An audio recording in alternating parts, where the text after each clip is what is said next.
നല്ല സൂപ്പർ പടമായിരുന്നു. കുറേ ട്വിസ്റ്റ് ഉണ്ട്. നമ്മൾ ഒട്ടും എക്സ്പെക്ട് ചെയ്യാത്ത സ്ഥലത്തായിരുന്നു ട്വിസ്റ്റൊക്കെ വരുന്നത്. നല്ല പടമായിരുന്നു. ഭയങ്കര സസ്പെൻസ് ആയിരുന്നു. നമ്മളിങ്ങനെ എത്തി ഇരിക്കുമായിരുന്നു അടുത്ത് എന്താ നടക്കാൻ പോകുന്നതെന്ന്. നല്ല പടമായിരുന്നു. സൂപ്പറായിരുന്നു. നല്ല പടമായിരുന്നു.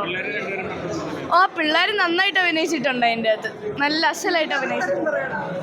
അവര് നന്നായിട്ട് അഭിനയിച്ചിട്ടുണ്ട് സിനിമയിൽ. നന്നായിട്ട് നല്ലായിരുന്നു. ഫൈറ്റ് സൂപ്പറായിരുന്നു.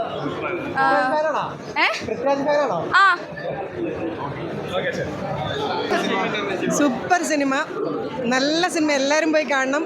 മോള് പറഞ്ഞ പോലെ തന്നെ ഒരുപാട് നല്ല നല്ല ട്വിസ്റ്റുകളുള്ളൊരു സിനിമയാണ്. പിന്നെ ചിരിക്കാനും ഉണ്ട്, സങ്കടപ്പെടാനും ഉണ്ട്.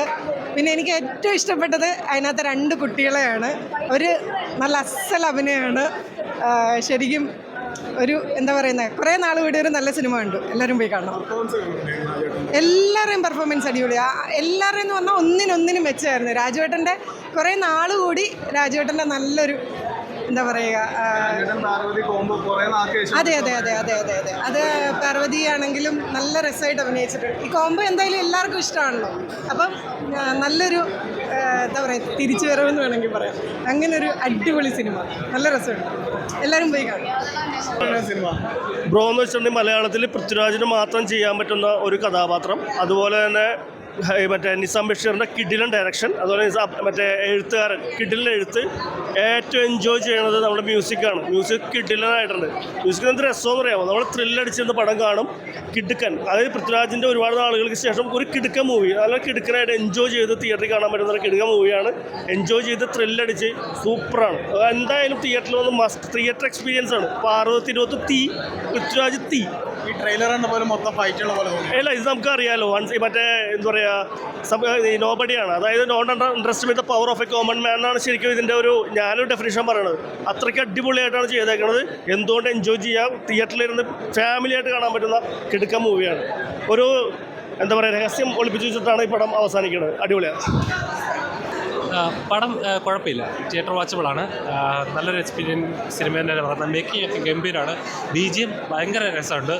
തിയേറ്റർ ആ സൗണ്ട് എഫക്ട്സ് കേൾക്കുമ്പോഴേ നമുക്ക് ആ ഒരു ഫീലിംഗ് കിട്ടത്തുള്ളൂ. നല്ലൊരു എഫേർട്ടുള്ള നല്ലൊരു എക്സ്പീരിയൻസ് ഫിലിം തന്നെയാണ്. രാജുവേട്ടൻ്റെ പെർഫോമൻസ് ഭയങ്കര നാച്ചുറൽ തന്നെയായിരുന്നു. പുള്ളിക്കാരൻ്റെ എല്ലാ രീതിയിലുള്ള പെർഫോമൻസ് നമ്മൾ കാണാറുണ്ട്. വില്ലനെ കണ്ടിട്ടുണ്ട്, ഹീറോയെ കണ്ടിട്ടുണ്ട്.